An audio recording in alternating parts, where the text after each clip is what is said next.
4 years ago, I was speaking with a girl named Sarah. Sarah said to me, "Chris, I have Asperger's syndrome. I guess having Asperger's means that there's things I can't do." I believe we need to rethink the autism spectrum. I educate children on their rights, and that sees me work with children, their teachers and parents, and I've delivered workshops in about 140 schools. I see how autism is a spectrum of behaviours. On one hand, it can cause children to experience social difficulties, anxiety, obsessive traits and disruptive habits. But on the other hand, it provides children with incredible gifts in memory, focus, detail and visual perception. No two children experience this spectrum in the same way. I meet children who might be non-verbal, children who are genius innovators and in a galaxy all on their own. Or children like Sarah, who have a mild form of autism, commonly referred to as Asperger's syndrome. So when Sarah says to me, having Asperger's means there's things I can't do, I thought, hang on. We don't have this label for children to say, I can't. We have it for children to say, I can. And what led me to that rethink was an earlier meeting I had with a mum named Lisa. Lisa had been talking to me about her disruptive child. Imagine if, simply because your child doesn't know how to socialise with other children, the world outcast your son or daughter as the weird one. People start to whisper about you as a parent. You're called the bad parent. People start to ban you from children's play dates because your child is just too hard work. Enough eyebrows get raised about your child that you're referred to child psychiatrists, where your child is placed in the fishbowl for 7 months, as all the experts stare at the strange ways that he or she moves. That was Lisa's life. She told me how the experts called her up and invited her to a meeting where they sat her down and said this: "Lisa, we're sorry to say, but everything that you find fascinating about your child is actually a problem.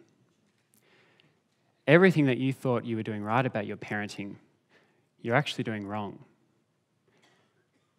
Your child has high-functioning autism. That means your child can function, but there's lots of things your child can't do. Your child will be withdrawn, socially inept, obsessive and have anxiety. It's highly likely that your child will get worse, so we recommend that you involve this service in your life constantly." I believe we need a rethink because Lisa is my mother.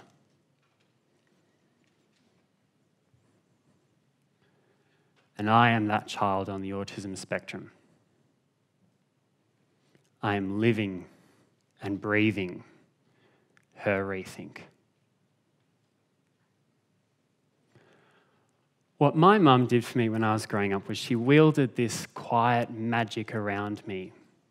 She worked in the background to set up a network of people, of just family and friends, that always helped me say I can when I found myself facing an insurmountable challenge.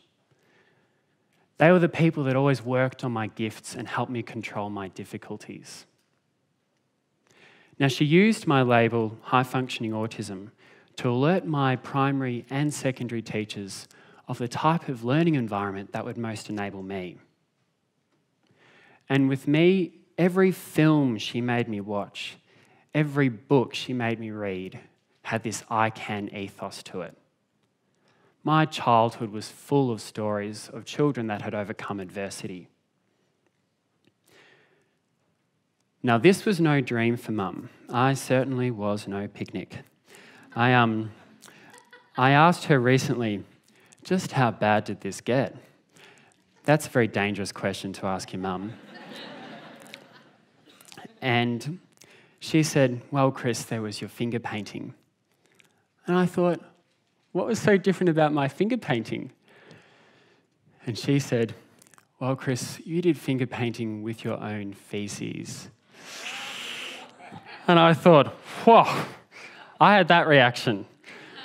I was like, how did you survive me? Because the thing that she never let me do was she never let me opt out of things. I never wanted to be social as a child, and she just refused to let me use autism as an excuse. And so I would pay it out on her by throwing these tantrums.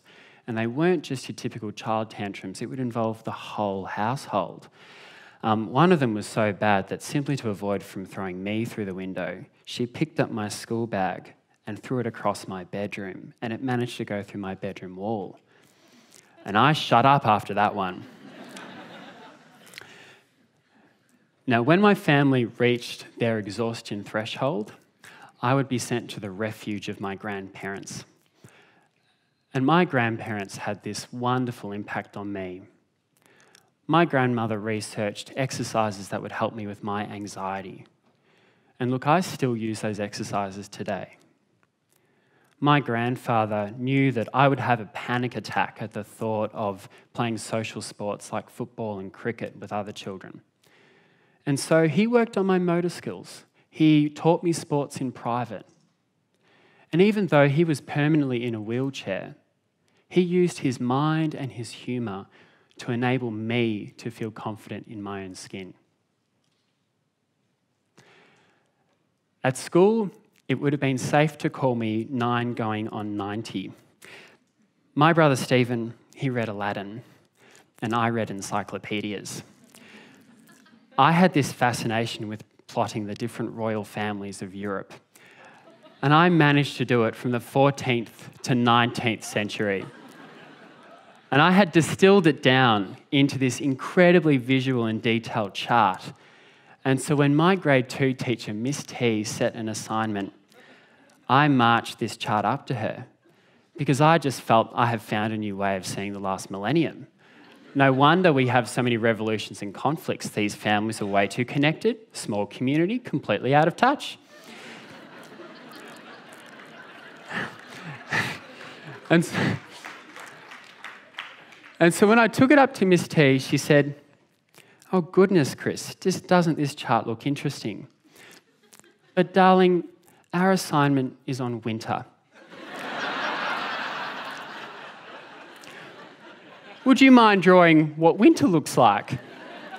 And I thought, I've just done a PhD on the whole last millennium, and you want me to draw clouds and rain. That happened a lot to me at 9. I would also tell stories about family trees that were broken. And so when I was 10 years old and I was watching the midday movie at my grandparents' house, the film Gone with the Wind came on. And I couldn't cope with the fact that the daughter of the two main characters, Bonnie, had died in that horrible horse riding accident. And I thought, what do you mean the family tree's come to an end? There's no sequel? At 10, I'm going to have to continue that work. And so I actually published a sequel to Gone with the Wind. I even threw in a sex scene because that's what my autism and visual perception could do with sex ed. Raising me was also entertaining. Now, I was very lucky at school to have the advantage of making some great loyal friends. At primary school, my friend Erin could tell that my brain just absorbed every minor detail in class. And so she would help me to focus on classwork because I often wouldn't get good marks because I'd trail off into minor things. She helped me to focus. When I was a teenager, it was my friend Tim that helped me to pick up social cues so that I was less vulnerable to bullying. Because unfortunately, in Australia, 80% of secondary students with Asperger's syndrome are targeted in schoolyard bullying. When school was over and I lost the safety net of my routine, because people on the spectrum love their routine, my friend Alana helped me to focus on getting uni right, on dealing with my anxiety, and looking at campaigning, volunteering, and children's advocacy as a new focus for me. And of my teachers, it was an extraordinary woman named Christine Horvath who met me at 13 and could immediately tell that I just had this different mind, that I moved differently, and that I had a way with words and memory and creativity. And so what she did was she set up platforms for me to tell stories. And I moved from the kid that no one really knew how to take to the respected storyteller in the schoolyard. And I've just been following that pathway ever since. And so when I think about this network that my mum started, I know what she saw when those experts sat her down. When they said that I couldn't do things, she just chose to say, but he can. When they said I would struggle, she chose to think of strengths. When they said that this would be ugly, she chose to see that this could also be beautiful. And there's another way of putting her rethink. My friend and I agree that men are from Mars, women are from Venus, and autistic people are from Pluto. If we go to this next slide, my brother on the left, Stephen, the boy's boy, he's definitely from Mars. My sister Marion in the middle, she's from Venus. And the boy on the right, with his socks pulled up, with his shirt tucked in, his top button done up, and a comb over without one hair out of place, he's from Pluto. I look at it now and I'm like, I was just ahead of my time. I'm basically donning the 8-year-old hipster. I mean, I basically paved the way. But if we actually entertain this thought for a second, Pluto in our solar system has this fundamentally unique orbit. It moves in a different way. And it's the same for children on the autism spectrum. Our orbit, or our mind, just moves differently. That doesn't mean there's things we can't do. Hell, we can do most things, and we can even throw in a little extra. Our mind can move like lightning on certain subjects. Language, spelling, and words were what did it for me.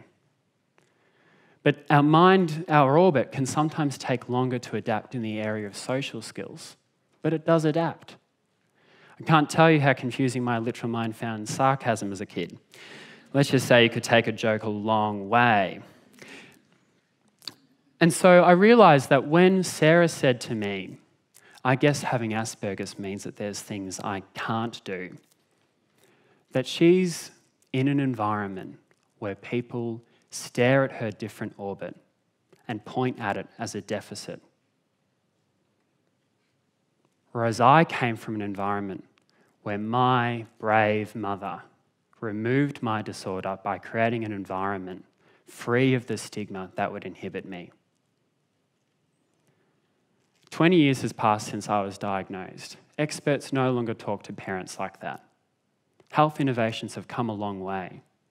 But in my work, I see this stigma holding kids back all the time. And it's going to require all of us to do something about it. Because we're all going to work with people on this spectrum. 1 in 88 children in the United States are diagnosed as being on the autism spectrum. And these children can bring extraordinary value to your life.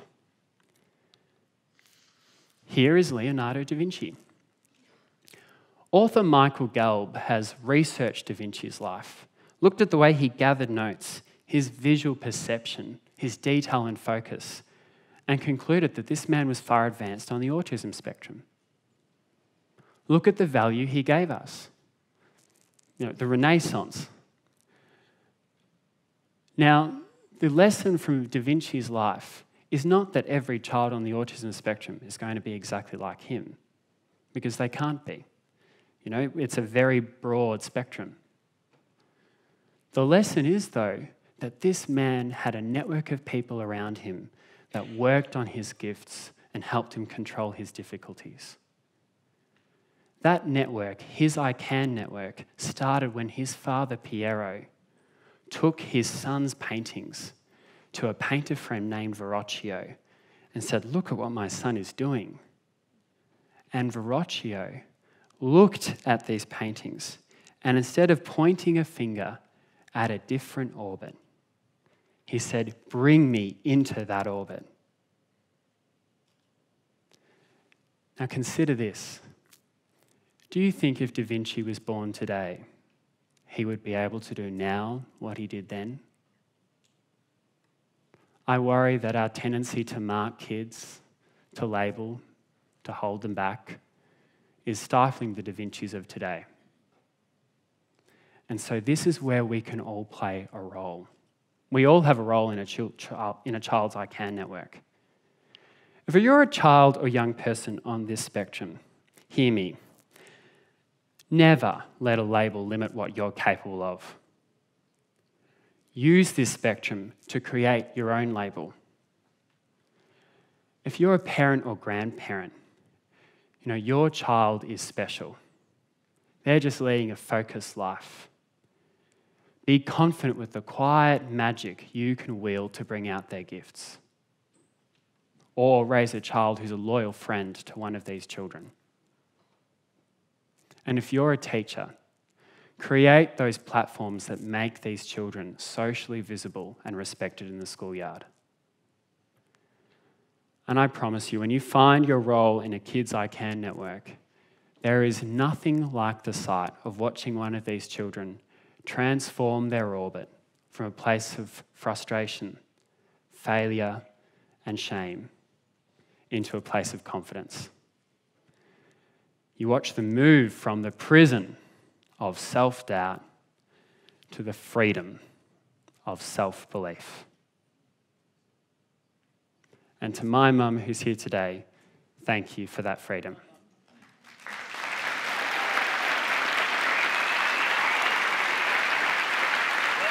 Thanks, Claire.